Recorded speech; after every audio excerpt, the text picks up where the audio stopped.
Julien Febvreau, vous êtes ce week-end à la Fun Cup au Mans. Comment ça passe les tours de roue là, la course? Bah, ça se passe bien, on est là pour s'amuser, je crois que c'est une discipline qui porte bien son nom et effectivement c'est beaucoup de fun, on a de la chance, il fait très beau, donc les conditions de piste sont bonnes parce qu'il fait assez frais, donc les moteurs apprécient, les pneus aussi et ça se passe bien, on est vraiment là pour s'amuser avec Stéphane de Groot notamment et voilà, donc on est juste dans le plaisir et ce qui est bien, il y a 66 voitures en piste, donc on trouve toujours quelqu'un avec qui batailler et c'est ça qui est vraiment sympa. Justement, vous êtes un habitué, vous avez fait l'ouverture des 24 heures du Mans l'an dernier sur le grand circuit. Comment ça s'est passé là aussi? Ça s'était très bien passé. Là aussi, c'était un moment historique pour la Fun Cup. C'était un moment historique pour tous ceux qui ont eu la chance de rouler, comme moi, comme Arnaud de Samer, comme Jocelyn Pedrono de l'ITM qui nous accueillait.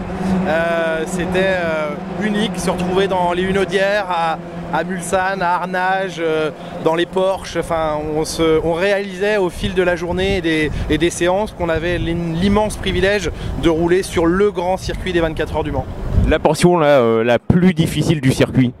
Du grand circuit, la portion la plus difficile du Bugatti, donc du petit circuit, c'est peut-être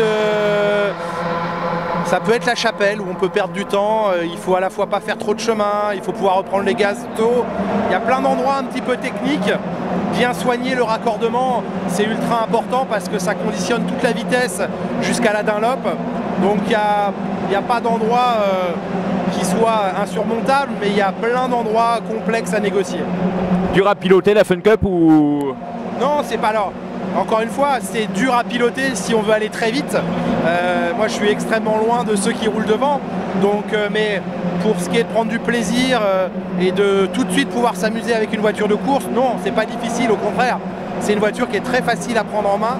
Par contre, c'est comme tout véhicule, pour aller très vite, c'est très pointu et il faut être très bon, donc c'est pas mon cas. Dernier point, qu'est-ce qui fait le succès de la Dream Team de la F1 sur Canal+? Oula, ça c'est, je pense, une histoire d'amitié, de solidarité, parce qu'on est très soudés les uns avec les autres. On se connaît tous depuis presque 10 ans, c'est notre 10e saison de Formule 1 sur Canal+, donc ça crée des liens. Et puis je crois qu'on joue pas de rôle, on est nous-mêmes, on est vraiment dans le partage avec nos abonnés et je pense qu'ils le ressentent dans le ton qu'on met à l'antenne, à la fois léger quand c'est le moment de l'être et puis à la fois en leur apportant tout ce qu'on peut comme information.